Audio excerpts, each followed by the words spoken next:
សុំម្ដងបងប្អូនចាមើលណែបងប្អូនអើយមើលសាច់ខ្លែងគេណែបងប្អូនណា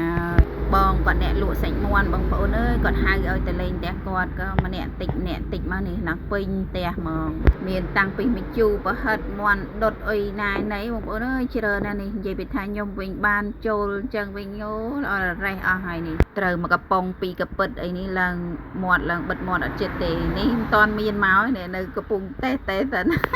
កំងតមកដល់មិនតអ្នកអីដកអីច្រើនទេបងប្អូនជុំគ្នាក៏ម្នាក់ពីកំប៉ុងនឹងអស់ច្រើនហើយសូវបានជុំគ្នាអីទេបងប្អូនយូរបានជុំគ្នាម្ដងពលការងាររៀងខ្លួនដែរអញ្ចឹងណាបងប្អូនហើយមុខខ្ញុំបងប្អូនហើយបានដាក់កាមេរ៉ា TikTok ថត TikTok ផងថត Facebook ផងថត YouTube ផង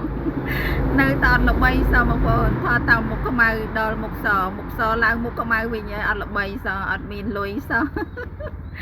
នេះនិយាយពីថាជុំគ្នាច្រើនណាបងប្អូនអើយសោចប្រអាប់គ្នាចុះឡើងមុខណាខ្មៅមុខណាជួមមុខណាស្អាតប្រអាប់ចុះប្រអាប់ឡើងមួយថ្ងៃវល់ល្ងាចឃើញចាស់តែមុខតែចរិតនៅកូនក្មេងនេះឡើយបងប្អូននៅប្រាជ្ញសោចនិយាយគ្នាចុះឡើងដូចស្ទាវដែរហ្នឹងយូរជួបម្ដងនេះក៏ដាក់ទៅបងអូនហើយប៉ុន្តែគ្មានអីអស្ចារ្យទេបងប្អូនអើយមានតិចតួចចេញពួកយើងសិតតែអត់មាន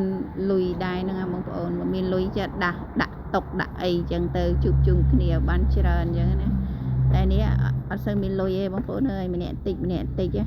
ចាំបើកលុយពី Facebook បានមួយខែពី200អីទៅ YouTube ពី300 TikTok ពី300ទៅអូដាក់តុកហ្មងជុំគ្នាដាក់តុកឲ្យធំហ្មងដាក់ភ្លេងរាំហើយហៅ fan ក្នុង Facebook ទៅរាំដែរហើយមានបណ្ណាចង់ទៅចង់មកអត់បើសិនជាខ្ញុំហៅបងអូនណែមើលគេអួតគ្នាខ្លះគេបានជើងមាន់ទៅអីទៅសេរីចាមានបងប្អូនណាដូចខ្ញុំអត់នេះមានក្រុមដូចខ្ញុំអត់នេះមើលធីមខ្ញុំនេះសិតតែធីមបងស្រីគាត់លើកផ្ទះថ្មីបងប្អូនអើយហើយក៏គាត់កាច់គេហៅថាមិនទេវិញគេអបក្បាលចក្រានអញ្ចឹងណាហ្នឹងហើយចិត្តហើយផ្ទះគាត់នៅសល់តែបន្តិចទៀតអីហើយបន្តិចទៀតនឹងបានញ៉ាំព្យុះទៀតហើយបងស្រីនឹងគាត់ថាអូយដាក់កាមេរ៉ាស៊ីននេះលក្រក់មើលដាក់កាមេរ៉ា TikTok វិញតែខ្ញុំវាមិនចូលចិត្តអាកាមេរ៉ា edit ដែរបងប្អូនចូលចិត្តតែស៊ីនតួមុខខ្មៅមុខជាប់ហើយគឺខ្ញុំចូលចិត្តដែរបងប្អូនឃើញវីដេអូខ្ញុំមួយគឺខ្ញុំដាក់កាមេរ៉ាស៊ីនណាបងប្អូន